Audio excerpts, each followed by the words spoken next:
Hello and welcome. My name is Kevin Taylor and I'm a professor of computer animation and game development at California State University. I'm a long-time artist and creator with a background in games development and comics, and I've begun my PhD candidacy in Transmedia narrative development, which will be the focus of my presentation today. I'm going to provide you with a brief background on my experience before moving into an explanation of my study, the issues it will address, and the different technical and creative methods that will be applied. I've worked as an academic for a number of years, at institutions in England, Australia, and different states across the US. Professionally, I worked as a game developer in the UK for a company called Rebellion Games Liverpool, developing titles for publishers such as Sega, Konami, Ubisoft, Bethesda Softworks, and others. We developed for franchises such as Call of Duty and Aliens vs Predator, where I worked on products as a level lead artist, a trainer for in-house and international outsourced teams. Training new artists was something I found deep enjoyment in, and my desire to follow my passion for research and new media storytelling led me from production to academia. Over the last few years, I've been engaged in the research and development of AR narrative experiences. As a published comic book artist and Comic-Con exhibitor, I developed an original 130-page graphic novel or 5-issue comic. A phone application was developed that, when pointed at designated pages, would run an original animation to the page, which gains an appearance of a TV screen, with content limited only to the imagination of how it could be used. This work encompasses an experimental story based on unions of George R.R. Martin's top-down and Tolkien's bottom-up world development techniques. The story is a union of historical timelines, varied religious and cultural folklore, packed into a contemporary narrative utilizing Jungian archetypes and story systems, such as Christopher Vogler's hero's journey. This is one piece of what is set to be a narrative conveyed on a range of platforms, a transmedia development. It will seek to utilize its disparate components to garner strong, precise responses tailored to improve the impact and clarity of cross-media experiences, honed through subsequent feedback. Research has shown that the stronger the atmosphere conjured by a piece of work, the more visceral the reaction and the more engaged users become. As a fan of storytelling in atmospheric virtual spaces, suspense and horror are seen to elicit the strongest environmental responses, and have been seen to be one of the most successful in the application of spatial reaction in technologically immersive stories. This work and the goals I sought to achieve were accepted as the basis of my PhD candidacy, in which I am currently engaged. So what is the goal of my research? The goal of my work is not to revolutionize the field, but to improve a user's transmedia entertainment experience, define new workflows, theories, practice, and considerations that can be applied by future developers to improve results. Building atop of my interest for sequential art, illustration, and graphic novels, my work will seek to focus on improving the field of cross-platform experiences between printed visual narratives and augmented reality. While the work will branch out into other fields, particularly for prototyping in VR, it's expected that this study will inform larger areas of transmedia production. What is the problem that I'm seeking to address with my work? Currently, AR trails behind VR as a consumer-ready product. Its mobile nature relies on the world for interaction, has greater potential for benefits, but it's also a greater step from the core of current digital entertainment than other screen mediums. This includes cinema, TV, phones, and VR, which is essentially a 360-degree monitor. The most successful AR experiences to date is Pokemon Go, which was released in 2016.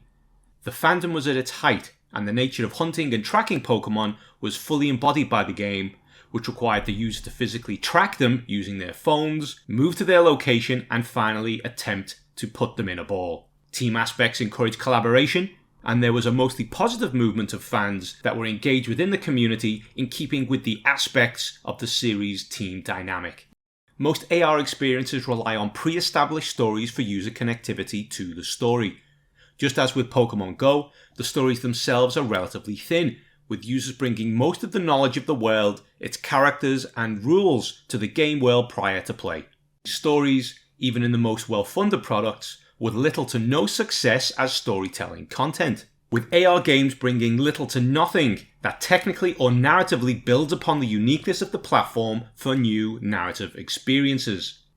Independent and large studio developers who have published transmedia comic books with AR accompaniment fall into the same pit of negligence, favouring gimmickry over innovation, with pop-up book style accompanying animations that seek to add nothing to the experience that can't be seen on the page, let alone taking the user deeper into the narrative.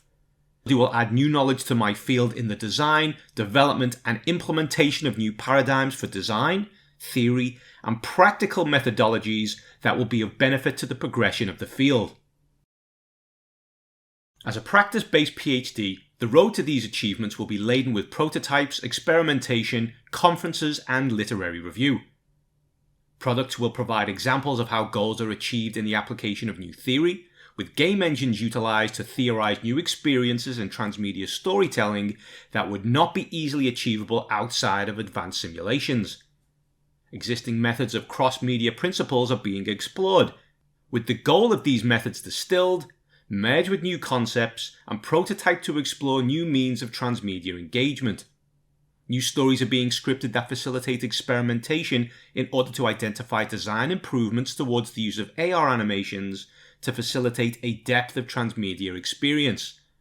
Scenarios of narrative interest that provide options for AR narrative engagement are highlighted as potential AR target scenes.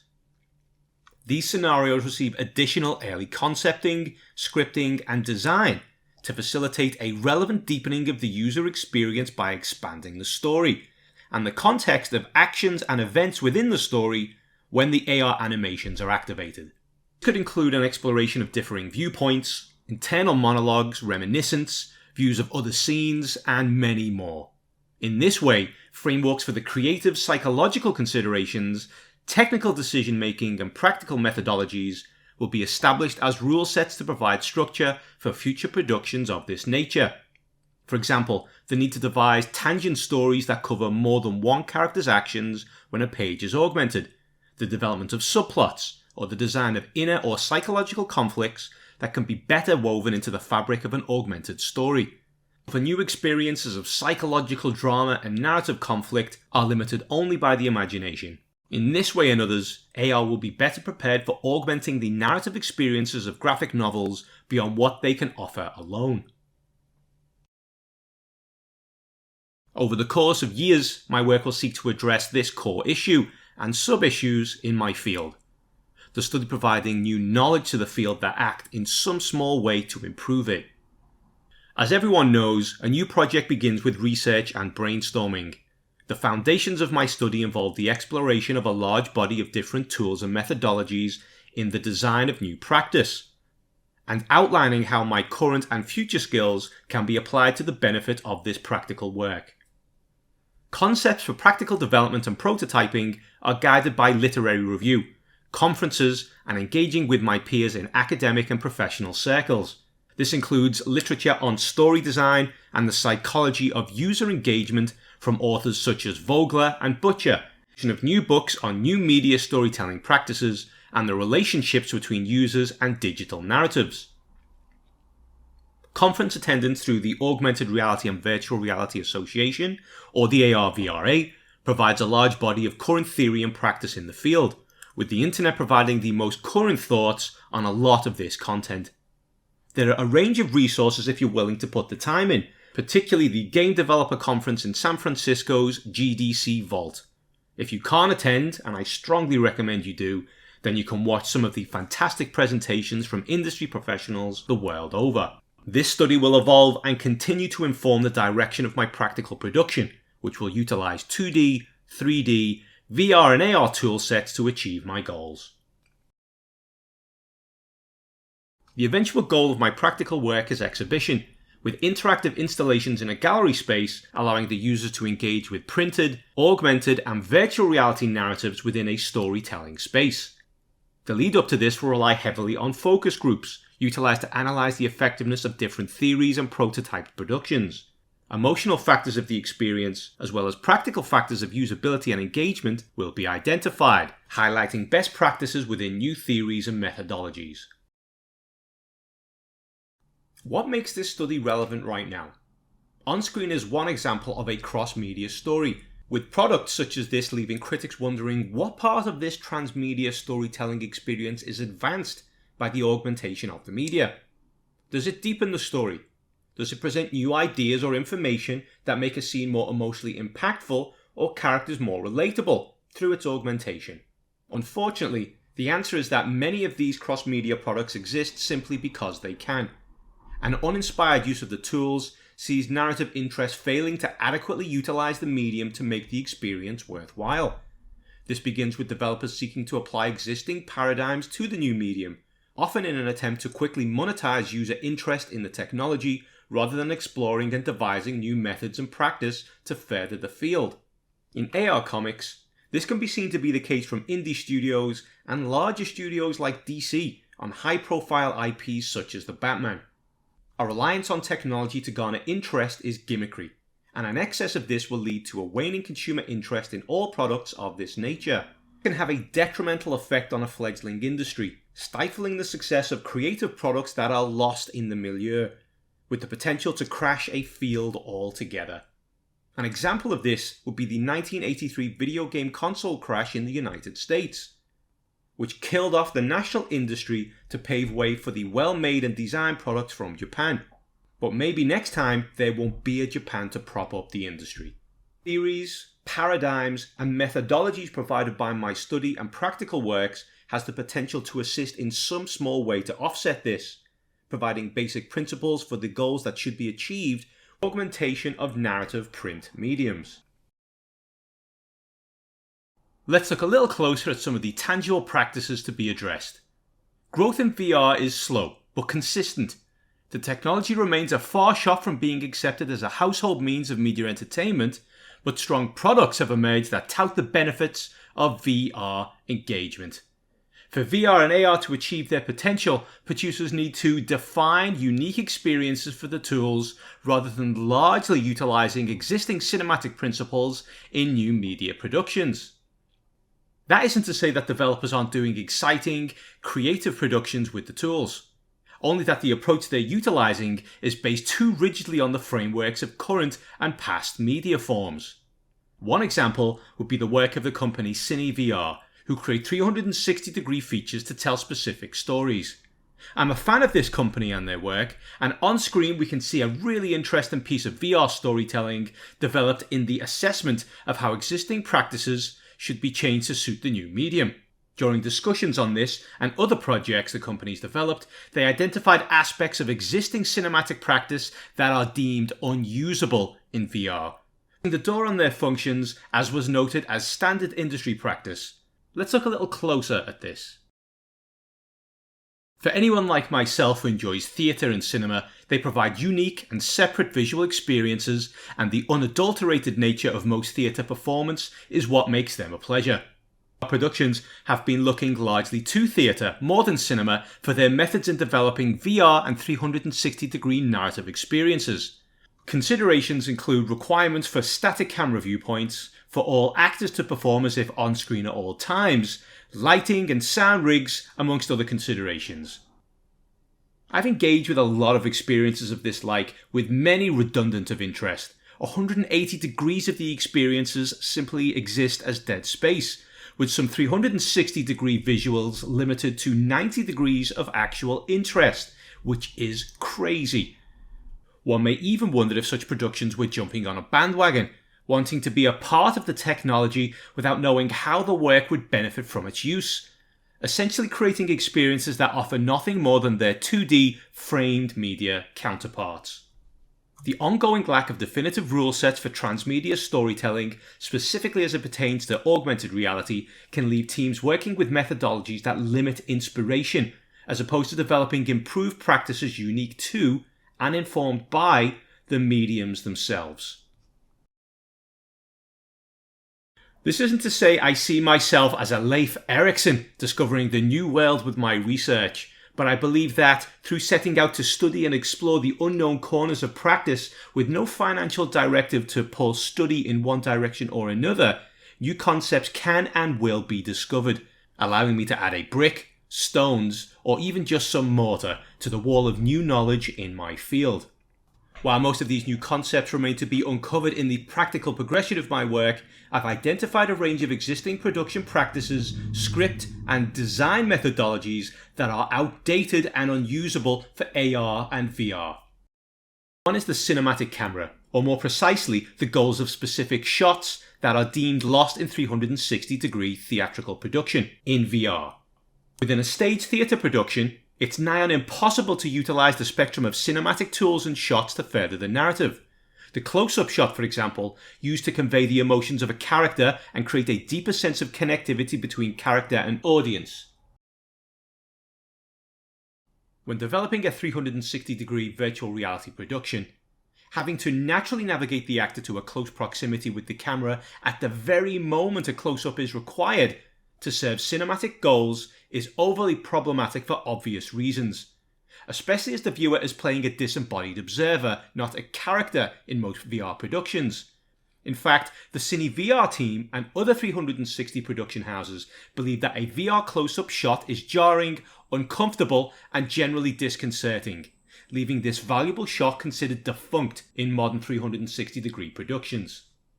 As this and other blockages are encountered, I've observed that many creatives place barriers and seek other paths around these issues with less exploration of new means to transverse these issues and achieve goals of cinematic practice in unique ways to the medium. Such rule sets are established, they're hard to shake off. They mire the new technology and old concepts and hamper the development of new and exciting principles that realize the true potential of the individual medium.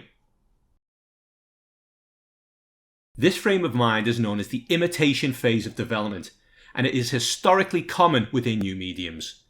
The excessive use of old language and concepts derived from other mediums can stifle a platform's progress, and the longer this continues, the more ingrained developers become in using existing practices for the new platform. This phase sees producers devising rule sets for AR and VR storytelling based on current cinematic standard, deciding what works and what does not based on cinematic production principles. This approach has seen important emotive shots, such as the close-up shot, deemed inaccessible for VR storytelling and stricken from the usable repository of 360-degree cinematic shots by most developers. This is an exceptionally common approach to producers tackling a new emerging medium. But when one reflects on the early days of theatre and cinema, it's evident that the application of pre-established paradigms slows the advancement of the medium, which must work all the harder to shake off the comfortable concepts that have been utilised. I was engaged with the African Dysphoria and AIDS Network in 2017 when they contacted my university for assistance in the planning of a project. I was working at Webster University at the time, and the multimedia goals of the project saw me brought on board as an advisor. The AIDS epidemic in Africa is a major concern, and they felt that the people with AIDS were identified by the disease, with their individualism and stories lost. Working internationally with the team, we designed a product that would bring these people to the fore of the discussion within a VR experience that would utilize captured footage and interactive systems to allow users to travel around Africa, hearing from the individuals themselves, with the eventual move to America, where the ongoing AIDS crisis continues mostly outside of public perception. This was an engaging project and really opened my eyes to the potential for real-world influence of interactive experiences. Any avid gamer has doubtless been touched by the trials and tribulations of their characters within a story, and interaction as a platform for engaging a user within a story is of unparalleled potential. While I don't expect my study to land with a bombshell, I strongly believe that addressing the failings of producers to advance the storytelling experiences in the AR accompaniment of intrinsically narrative print mediums has the potential to facilitate future stories that could.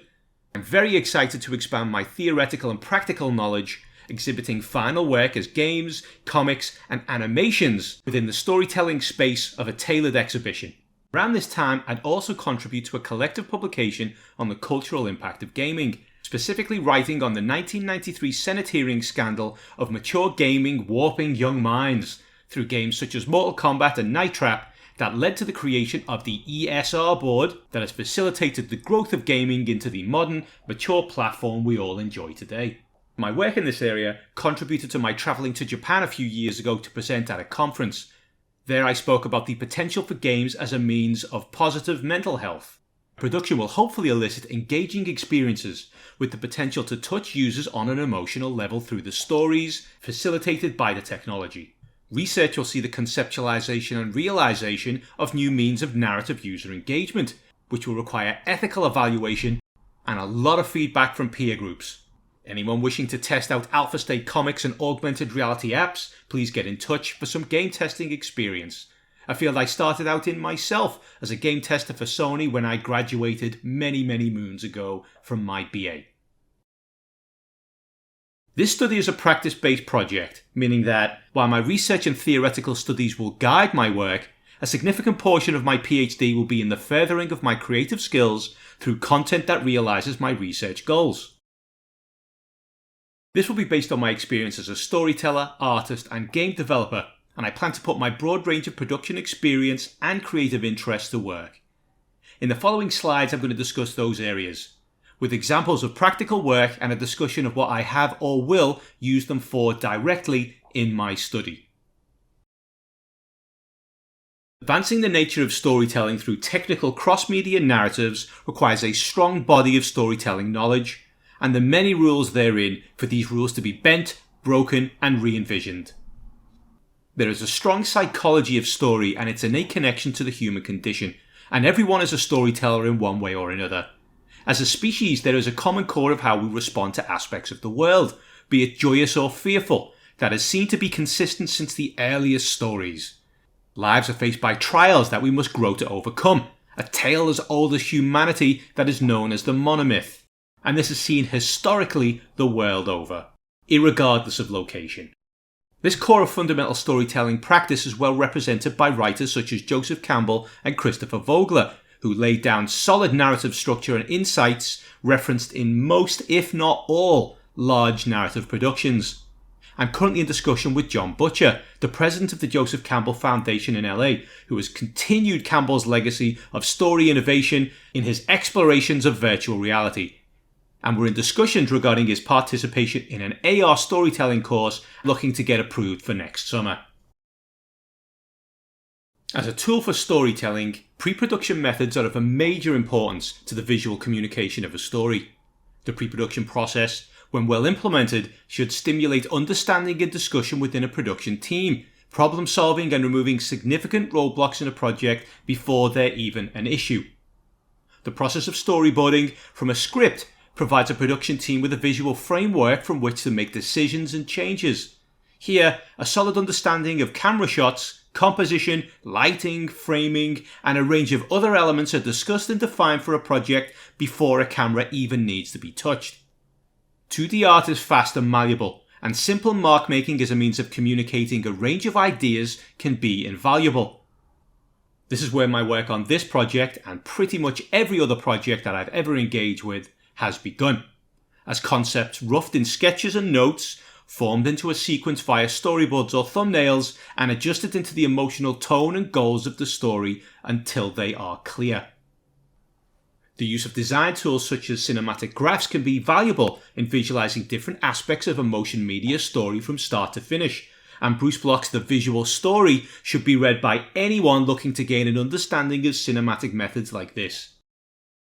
When a storyboard is approved, content can advance to the next stage of pre-production.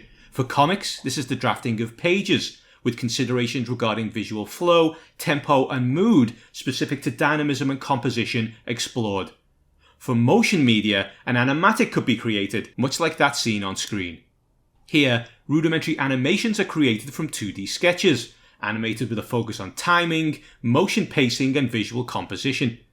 These approaches are invaluable in this project, and with a lot of questions answered and identified even before the onset of developing prototypes.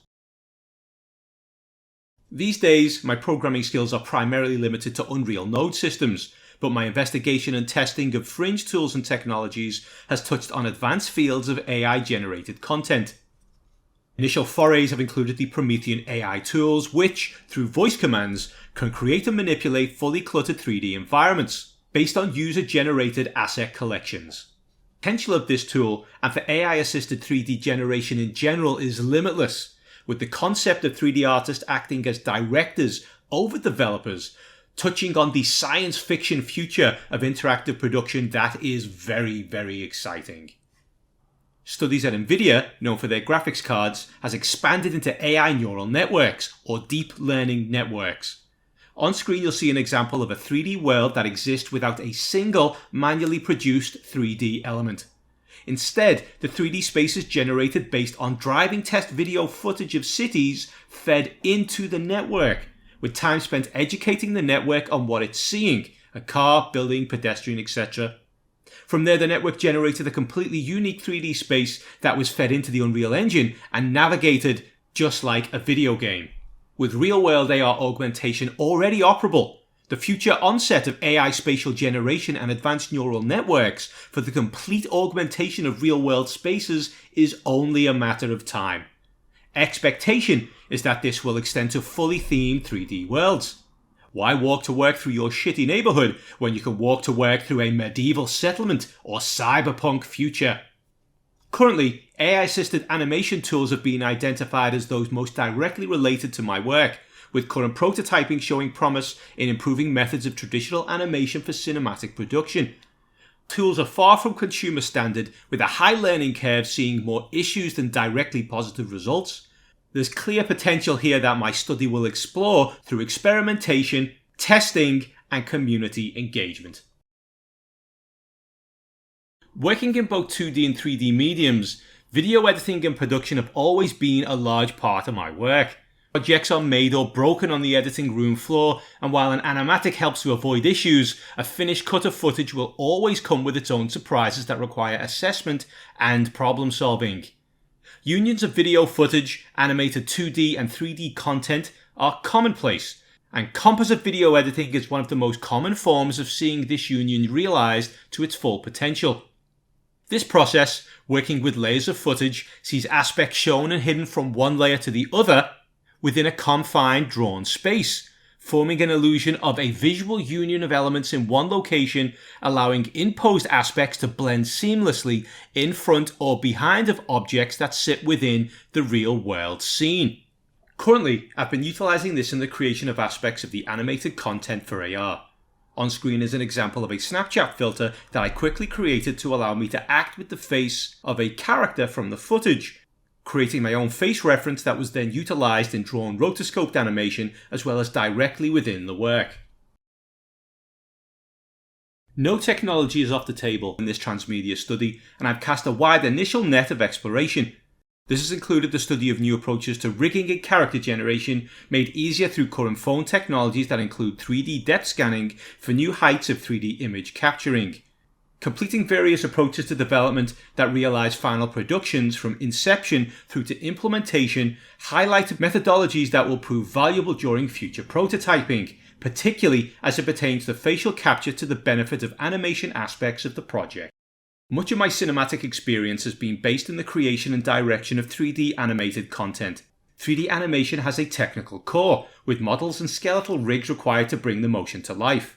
Above that sits the vital creative components: character, atmosphere, and story. Animation isn't only used for the creation of 3D animated content. Studios commonly utilize 3D animation for the pre-visualization phase of a cinematic project, as a means of taking complex action scenes from animatic to an approved screen experience. Software exists to take video footage and convert it directly into motion capture data, though the success of these tools is currently less than 100%. As these inevitable advancements approach, storytellers who are informed and prepared will be ready to ride inspiration to unique storytelling experiences in visual mediums, allowing individual developers more control over a project that would have once required a much larger team. In this way, I seek to create content beyond that which may be currently expected of a PhD candidacy of this nature. Traditional animation practices have been built upon motion footage for a long time, with live action used as animation guides in a process called rotoscoping. These processes have seen advancements to facilitate new and exciting unions between them, with shows such as undone cell-based animation systems utilized to create an exciting exploration of one character's fleeting sense of reality. In my own work, I've been experimenting with these practices, utilizing the aforementioned AI-assisted tools for art generation. This is a fledgling field, but the promise offered merits ongoing investigation, and I believe the benefits to animation could be profound. I'm very interested to see where this study will go, specifically in this direction. Vector animation tools such as Toon Boom Harmony have shown great success in the creation of 2.5D visuals that appear 2D but have the increased fidelity of 3D production pipelines, with 2D characters rigged to a 3D skeletal setup for increased initial work, offering massive time benefits during later animation production. This is a tool that I'm currently learning and eager to apply within my augmented reality animation work. Techniques like these provide opportunities to take stories beyond the corporeal into the fantastical, with animated storytelling achieving stronger results within smaller and smaller budgets and teams. On-screen are elements from my portfolio that can be found on my website. This shows 3D models created from conceptual design and photo reference. This is a field where I have a lot of professional experience, and is currently envisioned for use in my virtual reality storytelling, the VR simulations of advanced AR features, and for AR projection of 3D storytelling elements within the real world. I will be applying some of the many different approaches to 3D production within my work, each with different pros and cons depending on the purpose and use of content. As a 3D environmental artist by trade, methods of modular environmental construction playing off real-world architectural and construction principles and considerations remain relevant, particularly with the onset of procedurally generated 3D environments from modular seeds. This process sees expansive environments built from mathematical sets of prefabricated structures that don't rely on manual rearrangement for spatial generation. While more advanced real-world 3D environmental reconstruction through AR tracking is beyond my programming abilities, additional creation of VR simulations that allow a user within a digital fabrication of the real world to engage with fanciful AR designs will explore how this future could appear, and the new technical, creative, and ethical considerations therein. Game engines are not innately systems for video game creation. Instead, they are interactive platforms that can be utilized to create experiences by the design of the development team. I've used a range of proprietary and consumer engines for the creation of different products, utilizing constantly shifting in-house proprietary tools to the polished engines freely available for non-commercial use. On screen is a fly-through animation I created to test out video capture animation tools, the latest rigging practices, and VR scene development, VFX, spatial audio, and other aspects of practice. The video, featured on my website, was themed into a fan film based on my 3D reconstruction at the San Francisco docks, titled Fallout Pacific Coast. Trademark pending. I'm only kidding, don't sue me, Bethesda. Other approaches will be utilized for spatial storytelling in AR and VR, including the recording of 360-degree video capture with actors working to scripts and recorded content applied in a range of what I hope will be technically and creatively interesting fashions. The majority of these pursuits began or continue through the small press publishing house I created as an avenue to distribute my content, and out of my own personal love of storytelling and conventions. With growing potential for new productions and dwindling time, connectivity with international developers and artists has grown into a positive creative collective, with the sharing of experience and ideas along with creative collaboration. One example would be the Ophidian comic book series, which I created over a number of years.